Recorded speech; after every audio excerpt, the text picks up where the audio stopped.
Dios eterno y Padre bueno, muchas gracias, porque tú eres un Dios excelente. Tú eres un Dios misericordioso y nos has traído en esta noche, Señor, para darnos dirección. Por favor, haz que a través del Espíritu Santo nosotros entendamos tu propósito y que podamos, oh Dios, caminar en pro de él. Te lo ruego en el nombre que es sobre todo nombre, en el nombre precioso de nuestro amado Salvador Cristo Jesús. Amén y amén. Dele un aplauso al Señor, porque el lema de este año 2019 es restitución.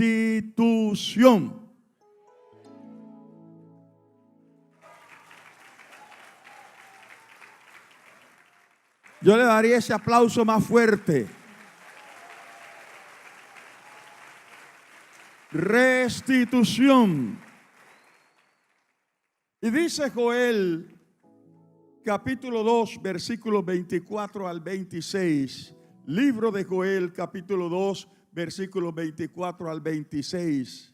Las eras se llenarán de trigo y los lagares rebosarán de vino y aceite. Y os restituiré los años que comió la oruga, el saltón, el revoltón y la langosta, mi gran ejército que envié contra vosotros. Comeréis hasta saciaros y alabaréis el nombre de Jehová vuestro Dios, el cual hizo maravillas con vosotros, y nunca jamás será mi pueblo avergonzado. Denle un aplauso fuerte a él.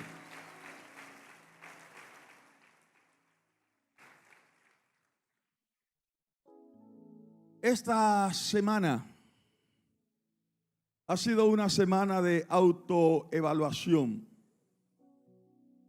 Y después de hacer una evaluación exhaustiva de cómo fue el año 2018 en cuanto a metas de la iglesia,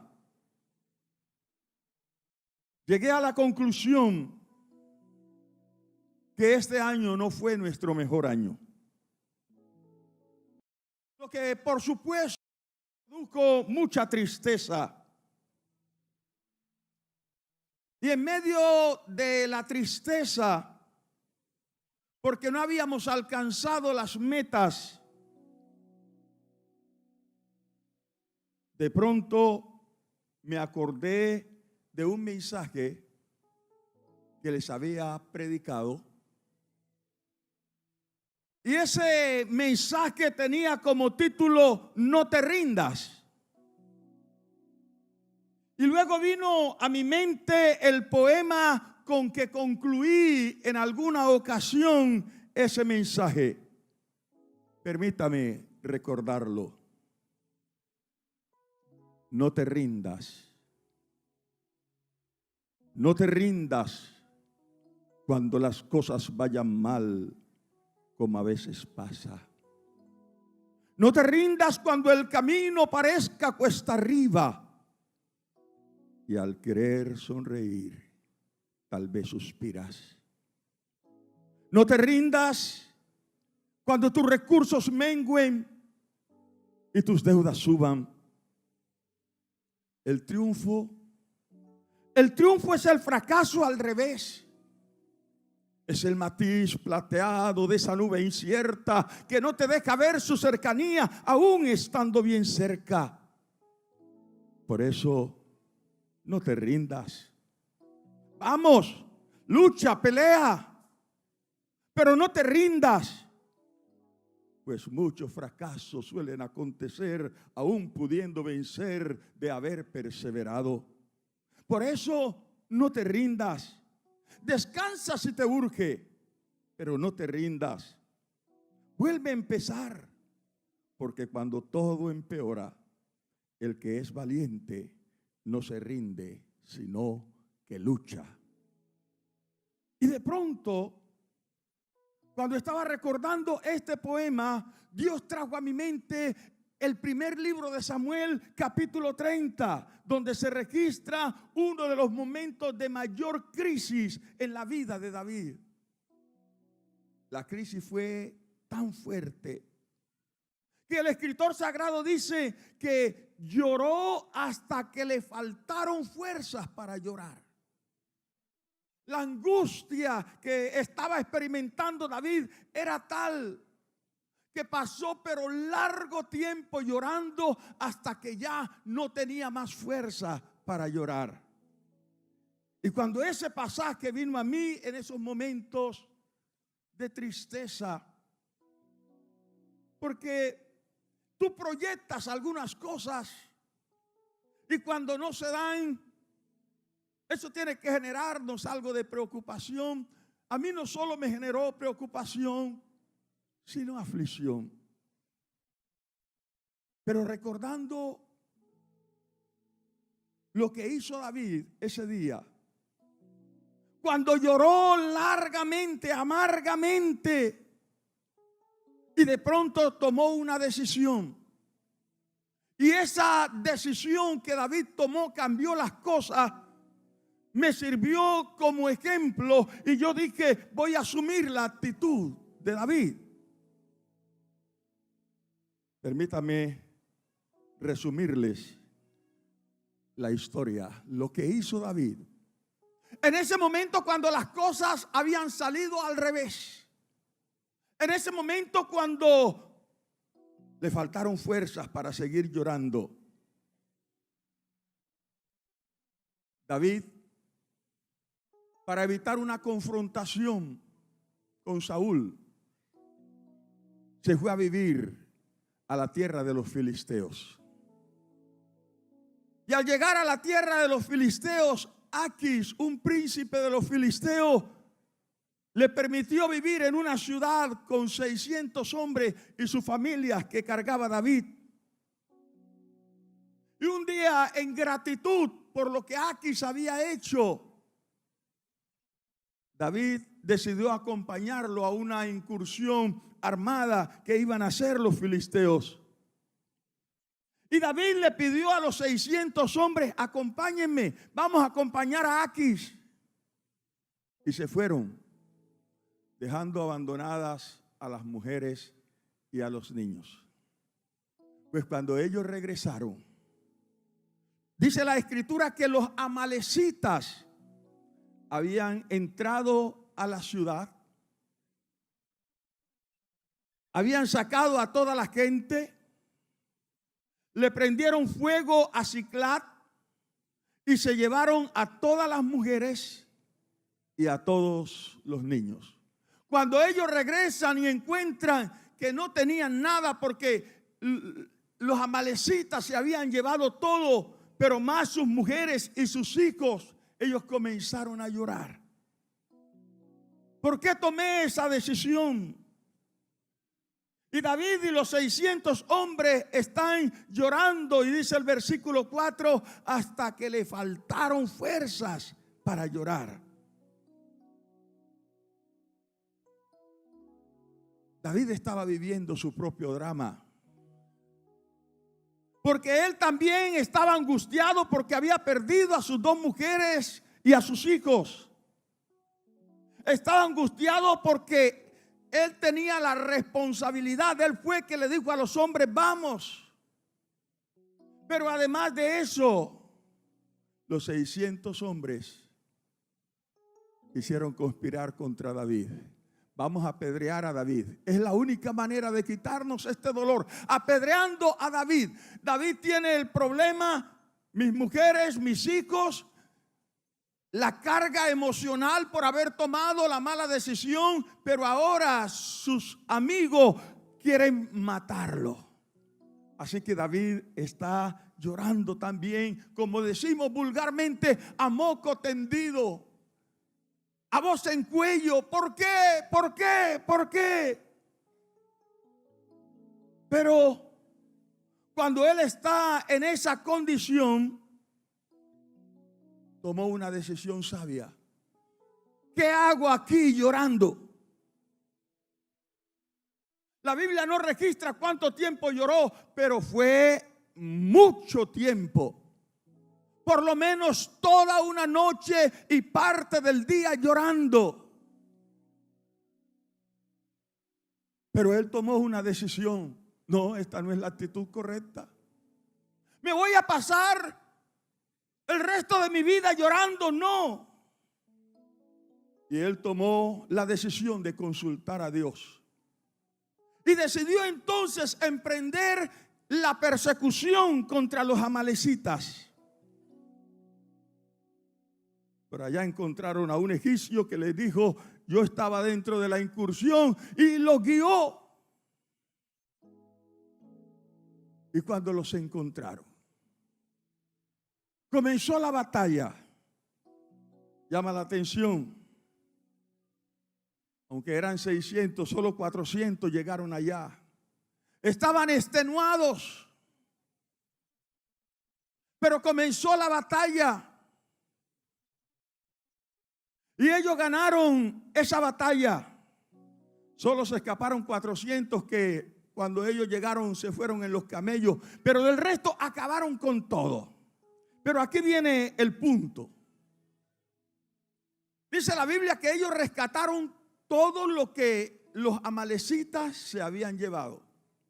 Pero estos amalecitas no solo habían atacado a esta ciudad, sino que habían ido a ciudades de los filisteos y se habían llevado mucho botín. Cuando ellos llegan después de la batalla, comienzan a recoger el botín.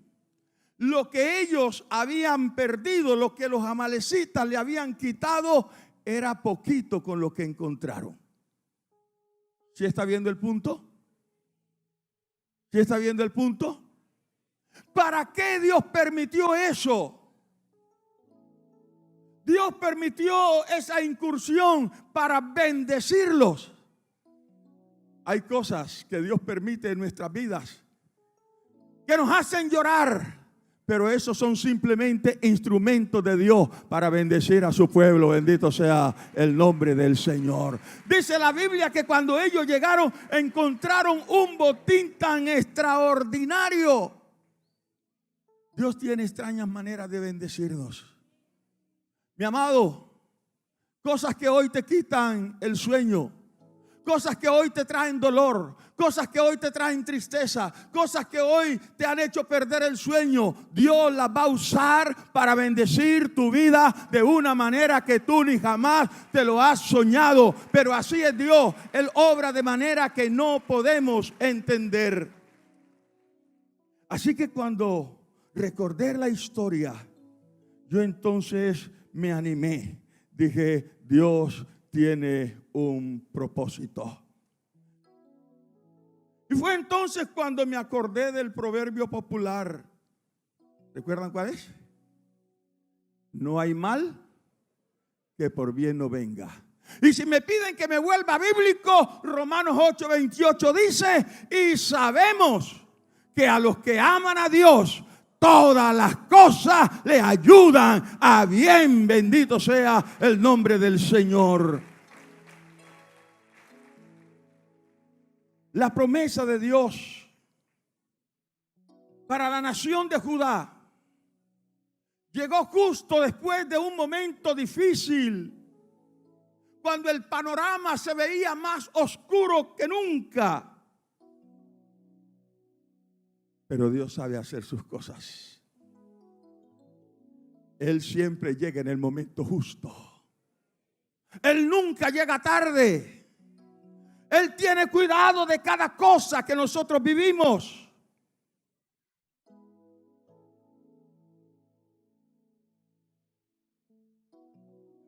Joel acababa de profetizar. Y la profecía hablaba de crisis, hablaba de hambruna, hablaba de una sin salida. Joel está profetizando: lo que viene para Judá es terrible. Una profecía que da Joel entre los años 800 y 835 antes de Cristo. Y está dando una profecía que no es halagadora, una profecía que habla de lo terrible que viene para el pueblo. Pero Joel les dice a ellos, a pesar de esta profecía, a pesar del anuncio que Dios está haciendo, una actitud puede cambiar las cosas. Si ustedes cambian de actitud, Dios puede cambiar el designio. Y Dios está usando al mismo Joel, y Joel está soltando la palabra, pero Él les dice, si ustedes cambian de actitud, no tengan miedo a esa palabra. Una actitud puede cambiar las cosas, mis amados. Una actitud delante de Dios puede cambiar las cosas. Una actitud cambió las cosas en la vida de David. Una actitud cambió las cosas en la vida del pueblo.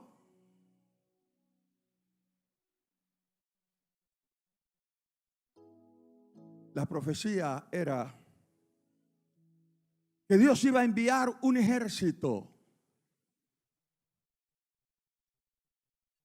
Y dentro de ese ejército estaba la oruga, estaba el saltón, estaba el revoltón y estaba la langosta. Permítame usar el nombre en hebreo porque de esa oruga, el saltón, el revoltón y la langosta se han dicho muchas cosas. Pero cuando uno mira el significado en hebreo, entonces puede entender mejor a qué se refería el profeta Joel cuando habla de la oruga, del saltón y del revoltón y de la langosta. Oruga, en hebreo basán, que es un encambre de langosta que roe o corta las ramas de las plantas. El saltón, la palabra en hebreo es arbet, que significa un gran enjambre de langostas que se une como un ejército migratorio. El revoltón, Shelep, langostas jóvenes que lamen como el perro, pero van chupando todo lo que encuentran a su paso. La langosta, el nombre en hebreo, Hasil, y significa langosta que devora o consume todo totalmente.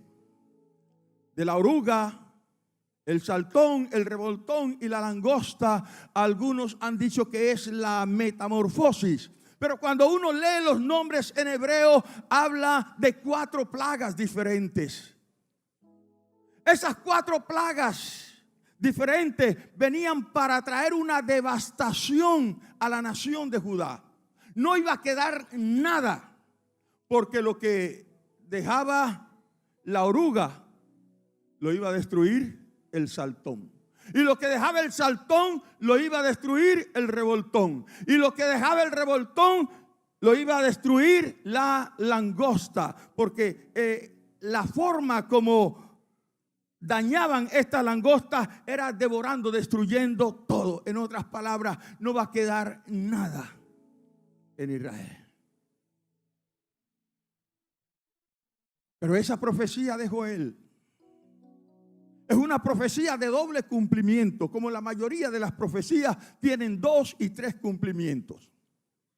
El cumplimiento cercano era la devastación que iban a sufrir en esos días de la profecía de Joel. Pero la profecía en su cumplimiento más tardío estaba hablando de 4 imperios que iban a devastar en la historia a la nación judía. Cuando miramos el nombre que se presenta aquí de la oruga, Basán, un encambre de langosta que roe o corta las ramas. Cuando miramos el saltón, un encambre de langostas que se une como un ejército migratorio, y comenzamos a ver la descripción de cada uno de ellos, pues créame que tiene mucha similitud conforme operaron los 4 imperios que atacaron a la nación judía. Cuando usted mira esto, usted dice, Dios tiene el control. Dios lo sabe todo. Hermanos amados, la oruga en la profecía más tardía, que habla de 4 imperios, la oruga está representando al imperio babilónico. Así como trabajaba la oruga para la destrucción o devastar un sembrado, asimismo actuaba el imperio babilónico. Como actuaba el saltón, fue la manera como el imperio medo-persa sometió a la nación judía. Así como actuaba el revoltón, fue como actuó. ¿Cuál era la característica del revoltón? Lamer, la lengua. ¿Cuál fue el fuerte del imperio griego? ¿Cuál? La lengua. Ellos helenizaron al mundo. Hicieron que todo el mundo tenía que hablar el griego. La lengua. Cuando uno mira todos esos detalles, uno tiene que decir, estamos frente a un Dios sabio. Aleluya. A un Dios que no le coge nada por sorpresa. A un Dios que inclusive en estos detalles está en control. Y cuando usted mira la langosta, cómo actúa, cómo devora la langosta. De hecho, el imperio romano es considerado como un grillo, algo que va arrasando con todo. Y eso le pasó a la nación judía. Pero lo que yo quiero en esta hora enfatizar es lo que dijo Joel. Una actitud puede cambiar cualquier cosa. Mire, hermano, estoy seguro que en este recinto hay personas a quienes las cosas no les salieron bien este año. Estoy seguro que en este recinto hay personas a quienes financieramente las cosas no se les dieron. Emocionalmente las cosas no se les dieron. Y lo que es peor, los pronósticos no son halagüeños. Los pronósticos no son alentadores. Pero la buena noticia es, una actitud puede cambiar las cosas. Tú puedes echarte a llorar como David. Bueno, se llevaron las mujeres, se llevaron los niños, ya no hay nada que podamos hacer, y llorar hasta que se te vayan las fuerzas. Yo puedo sentarme a llorar porque las metas no las alcanzamos. Entonces, ay, pobrecito de nosotros. Pero que el Señor reprenda al diablo, porque ahora vamos con más veras, ahora vamos con más ganas en el nombre del Señor, y vamos a lograr en el año 2019 lo que no se alcanzó en el año 2018. Si usted lo cree, denle un aplauso al Señor.